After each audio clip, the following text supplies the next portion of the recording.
Como estão, meus amigos? Há quanto tempo vocês ainda se lembram de mim? Pois é, cara. Faz tempo que eu não falo com vocês, né? A ideia é essa mesmo, é não falar mais e não falar tanto. Talvez falar pouco, de vez em quando, como numa ocasião como a de hoje. Eu não ia fazer vídeo. Mas eu tô devendo tanta coisa. Tem acontecido tanta coisa, e algumas eu teria comentários, algumas eu não tenho nem comentário. Eu sinceramente já não conheço mais o país. Já conheci, talvez eu ainda conheça, mas assim, eu não quero nem crer que eu conheça, eu não quero nem... Sabe aquela coisa? Porra, eu não quero me meter, velho. Era um momento de estar muita gente lutando, mas não adianta você lutar uma luta que você considera sua, acoplando a sua luta na de outras pessoas, se essa pessoa talvez, que é a sua referência, talvez ela nem se ajude, entendeu? Então nem quero falar disso, e nem do grupo que envolve tudo isso, não vou falar, fazia muito isso, falar mal, né, das coisas, das pessoas, eu não quero, cara, de verdade. Meu irmão, viva e deixe viver, toca o barco. Mas não é laissez-faire, não, tá? Não confunda as coisas. Também não é carpe diem, eu não sou tão poético assim. Mas hoje eu resolvi, até por questão de prestar uma homenagem, falar, né, dos 50 anos do golpe nefasto, do golpe que deram no Chile, né? O golpe em que Pinochet, que era um general que cuidava inclusive da própria segurança do Salvador Allende, ele que assegurava a Salvador Allende uma semana antes de que não haveria golpe, não haveria possibilidade de golpe, é ele quem vai liderar o golpe finalmente. Na verdade, o Pinochet é um grande oportunista, porque o golpe não estava sendo construído por ele, né? Pelo que eu sei, eu posso estar errado, tá? Mas pelo que eu lembro da história, de ler e tal, o golpe do Chile seria dado. E ele então aproveita o barco e entra no golpe e se faz chefe disso. Muito parecido, mas não são a mesma pessoa, obviamente. Muito parecido com o que o nosso Getúlio fez, Getúlio Vargas. Que ele achava que o Getúlio já no caso achava que tinha que haver um golpe. Por conta de tudo que estava acontecendo naquela época no governo do Washington Luiz e a questão da secessão, ele tinha concorrido, inclusive, não era o mesmo cenário que o do Chile. Mas o Getúlio receia a questão do golpe. Mas quando ele vê que vai funcionar, que tem uma coisa, e tem uma amplitude, tem base, e tinha projeto, tinha determinação nacional, no caso, e claro, a pataquada anticorrupção, toda essa besteira, né? O Getúlio se faz chefe também, ele entra, né? E aí ele participa ativamente. Não, é a única semelhança. No caso, o Pinochet não. O Pinochet,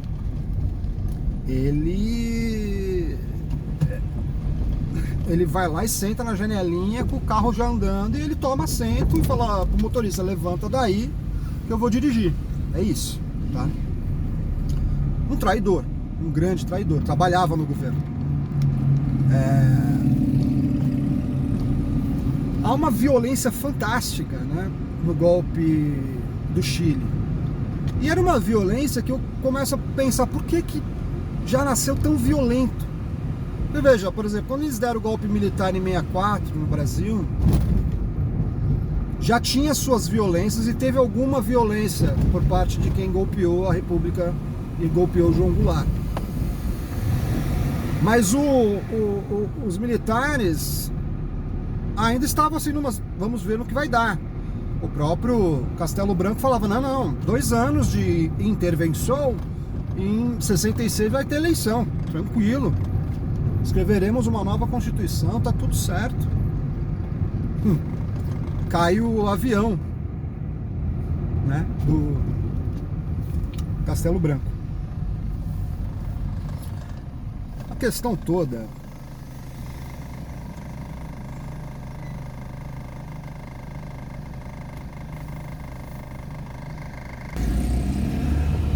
vocês devem perceber um corte aí. Eu parei de falar porque eu parei no farol vermelho e o pessoal do lado, que era um casal de idosos, estava com os vidros abaixados, assim, aí, e eles iriam com certeza ouvir e concordar ou discordar rotundamente, porque idoso é foda. Tô ficando idoso, então eu já sei mais ou menos.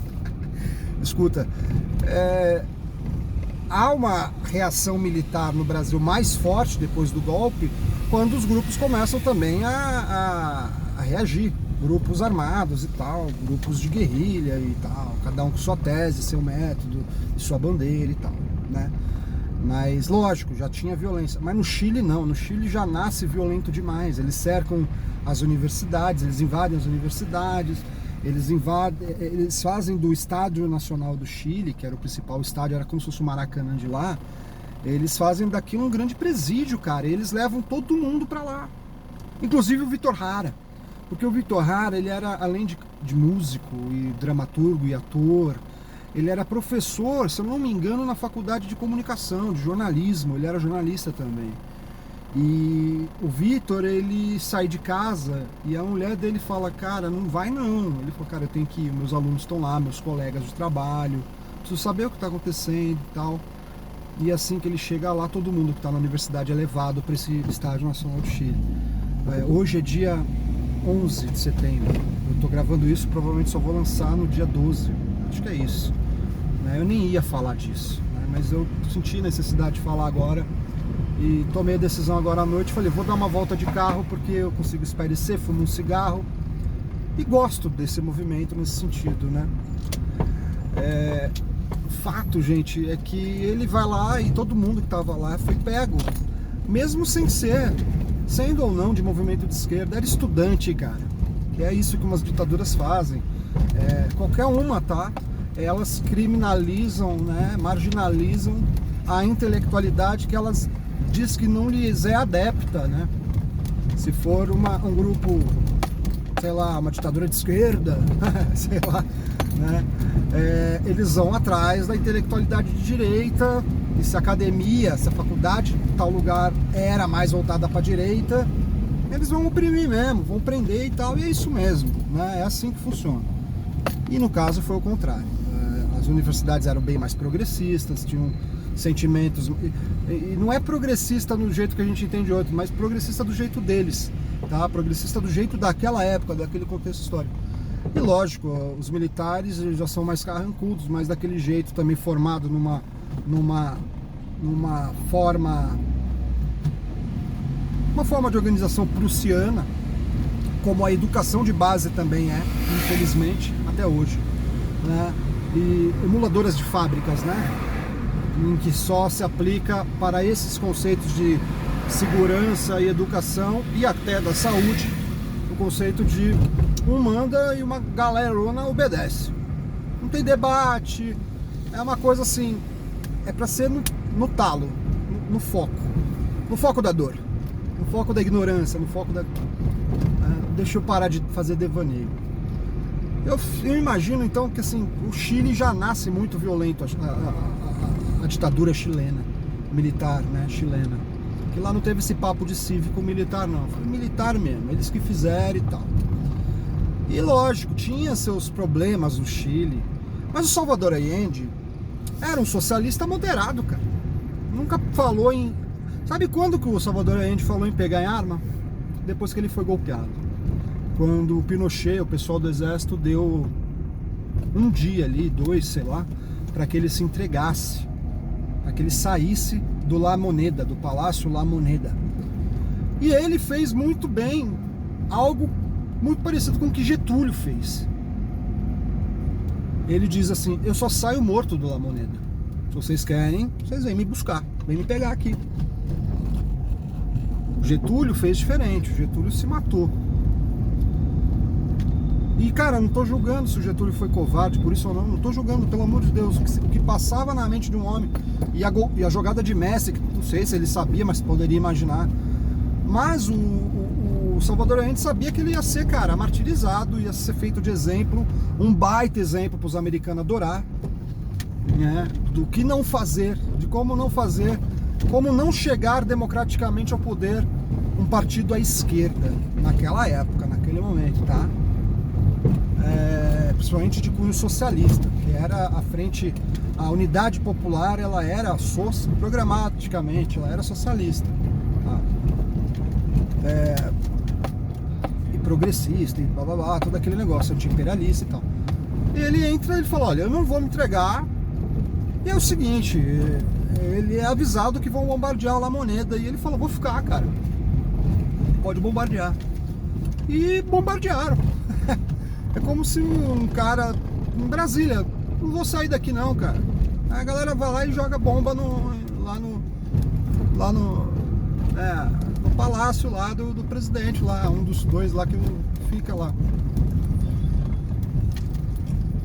O golpe no Chile,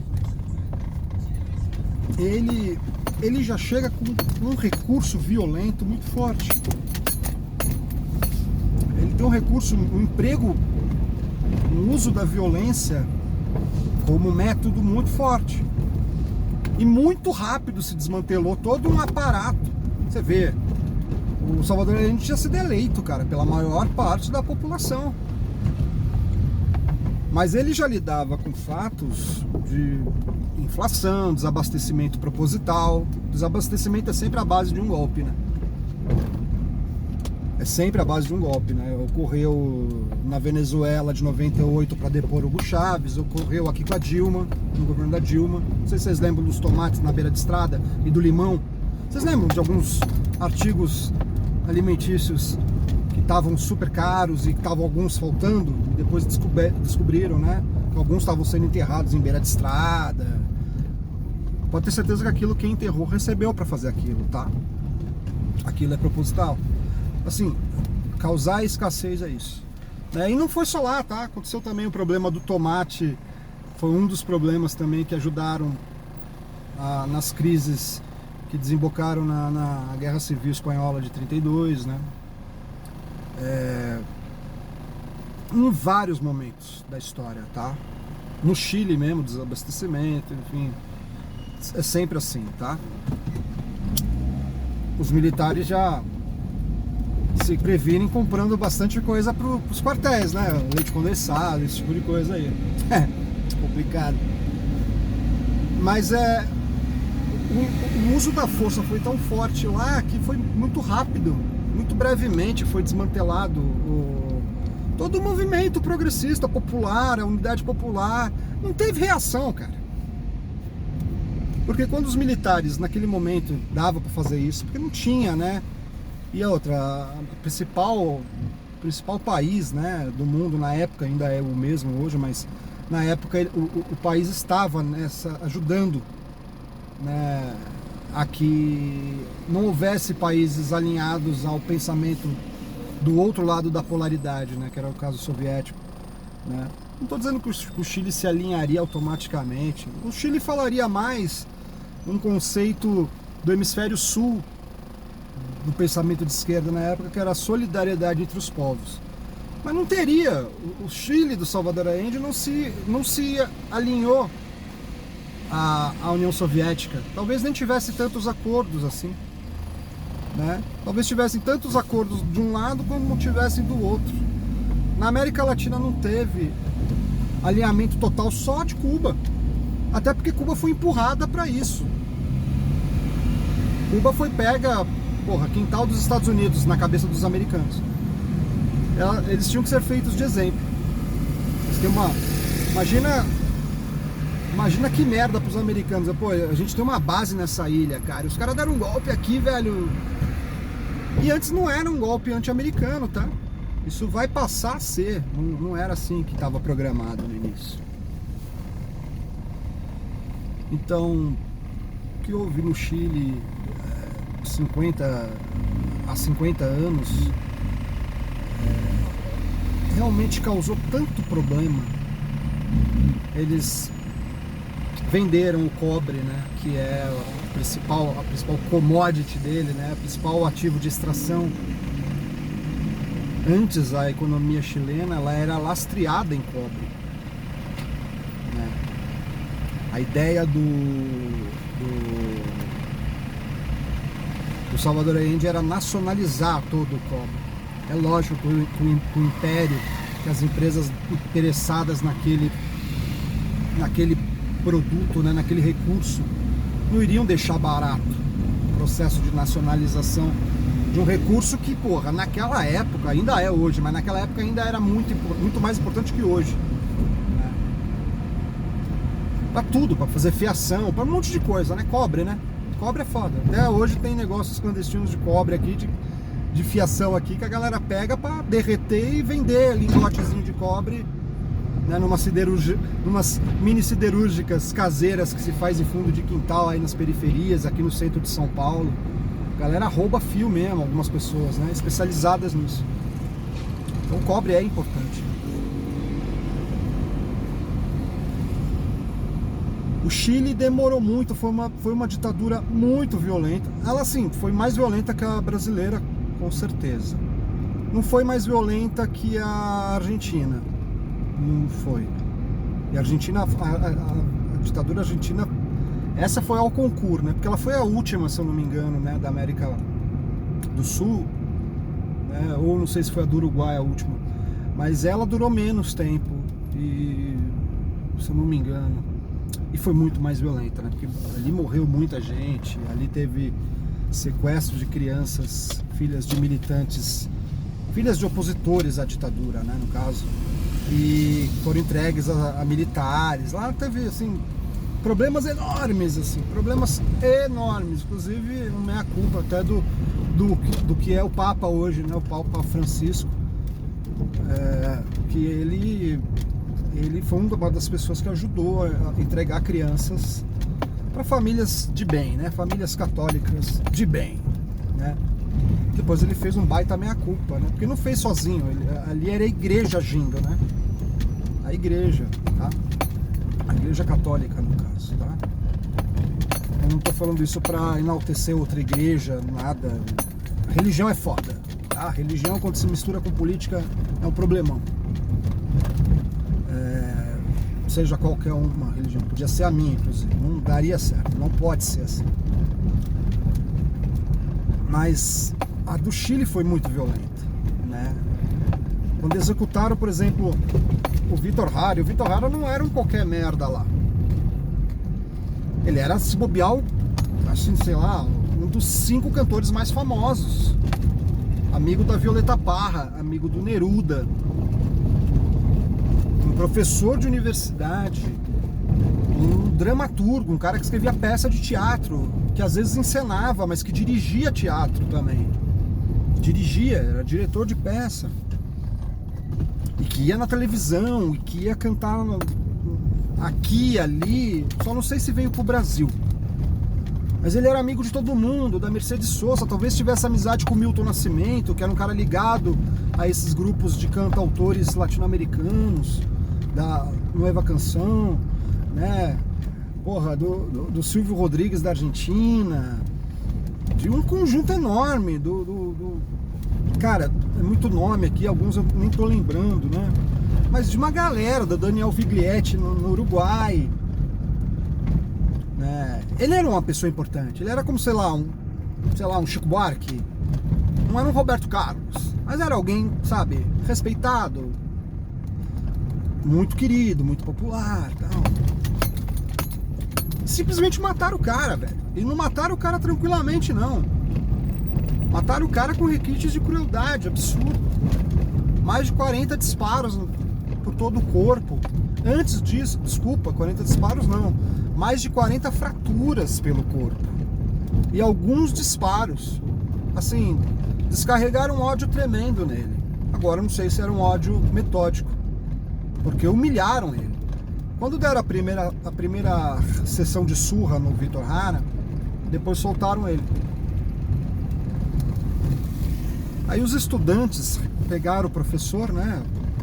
Levaram ele para arquibancada, e eles não tinham, eles só tinham um cortador de unha que cabia no bolso. Eles não tinham nada perfurante, lógico que iriam ser revistados, mas tinha lá umas pessoas com cortador de unha, aquele string, né?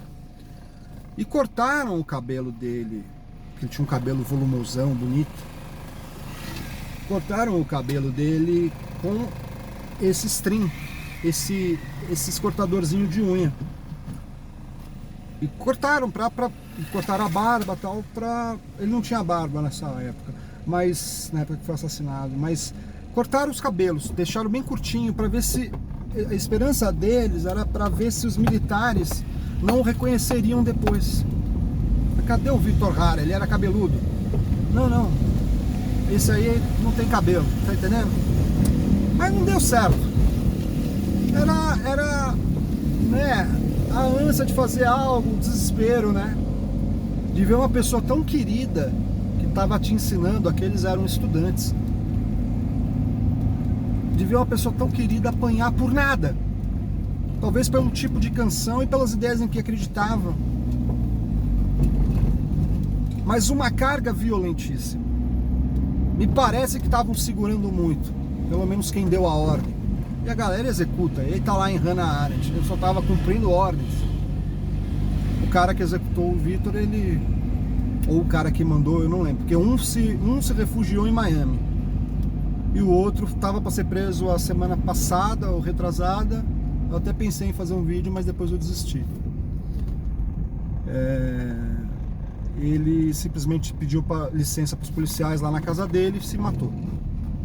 Pediu licença, foi no banheiro, falou que ia pegar remédio e no banheiro ele se matou.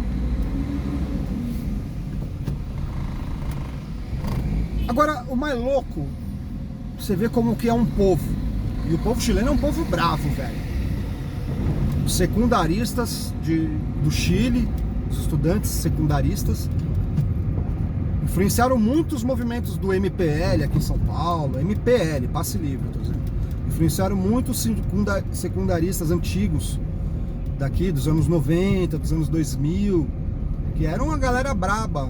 Todos vieram daquele pensamento, daquela escola chilena, que eram os secundaristas mais pesados que tinham. Eles têm uma tradição de estudantes se meter a defender bandeiras que lhes interessem, como tarifas mais baixas para ônibus, né, transporte público, uma série de bandeiras que competem a melhor vida dessas pessoas, reformas educacionais que possam ser mais abrangentes aí nos currículos, mais investimento, melhor salário para professor, tudo bem, né? Essa galera aí fez, inclusive, né, juntou várias gerações de secundaristas. Eles se reuniram agora para lembrar quando teve o problema do Sebastián Piñera lá no Chile.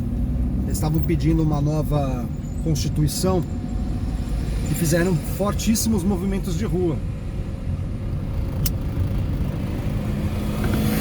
E parece até que veio alguns modelos de constituição, mas a galera foi rejeitando os modelos porque não eram bons. Sabe por quê? A constituição ainda era do Pinochet. Então essa galera se mobilizou e foi pra rua. E sabe de quem que eles lembraram? Eles lembraram do Vitor Hara, cara. Eles lembraram que teve um cara fantástico que foi assassinado pela ditadura e que ele escreveu umas canções e tal. Então a galera, você pode procurar aí El Derecho de Vivir em Paz, a galera cantando em frente a teatros, ou em frente ao cemitério, ou em frente ao estádio do Chile, onde tinha esse estádio, cantando em vários lugares a lembrança desse cara, sabe? Porque eu falei brincando com vocês de memória, que vocês têm que lembrar das coisas, vocês tinham que lembrar de mim. É brincadeira, mas lógico que eu não estou brincando quando eu falo, cara, tenham memória. Tenham memória. Lembrem-se dos heróis do teu país, dos heróis das ideias que você julga defender. Lembra dessa galera. Teve o 24 de agosto agora, há uns tempos atrás. Tem que lembrar do suicídio do Getúlio, cara. A gente tem que lembrar que agosto foi é um mês terrível para a história brasileira. É o mês que o Jânio Quadros renuncia. É o mês que morre o Getúlio, né? Se suicida. É o mês que morre, em circunstâncias suspeitas, o Juscelino. Né? E tem várias outras datas históricas em agosto que eu não estou lembrando. Tá? Mas se você procura, você vai descobrir no Google, em qualquer lugar, livros de história, vai procurando. Você vai ver como esse mês de agosto é um mês rico para a história nacional. Não por acaso é chamado o mês do cachorro louco. Não sei porquê, talvez houvesse surtos de raiva, né, nos cães nessa época, mas é o mês do cachorro louco, assim ficou chamado agosto, né? É um mês pesado, é um mês para se tomar cuidado, né? E para história nacional é uma história muito triste. Então tenham memória. Tenham memória para não repetir uma história ruim. E já ficou longo demais esse vídeo, 25 minutos. Eu nem falei tudo que eu queria falar. Mas já tá bom. Para quem tá tanto tempo quieto. Eu não prometo que eu vou fazer outro vídeo logo, em uma semana, ou essa semana. Não prometo. Se surgir uma vontade, eu falo. Tinha muita coisa para falar. Quem sabe, né? Mas sempre assim, ó, dirigindo. Porra, eu prefiro, eu acho legal. Até porque eu não tenho recurso para computador, esse tipo de coisa, para fazer edição. E outra, é um vídeo que eu tô trocando uma ideia. Não é um vídeo para pedir piques depois, tá ligado? Não é um vídeo para falar para vocês se tornarem membros. Eu não tô nessa pegada agora, eu não quero, não tem nada a ver. E eu nem teria como entregar uma coisa tão boa, né? Pode ser bom assim, eu contando uma história, falando desse meu jeito, mas não teria toda aquela vinheta, não sei o que, não teria. Não é o momento para mim fazer isso. Eu ainda estou enfrentando alguns demônios. Estou cuidando um pouco de mim. Melhor do que doar minha vida para ideias coletivas nas quais só um indivíduo trabalha e o coletivo só se beneficia. Não funciona, né? É assim. Legal. Um abraço, viu, camarada? Foi legal voltar a fazer um videozinho. E não vai ter thumb, não tem nada. E não vai ter nem 100 visualizações, eu duvido. Mas se você ficou até o final, coloca assim, abacate rara ou abacate viva Chile. Um abraço.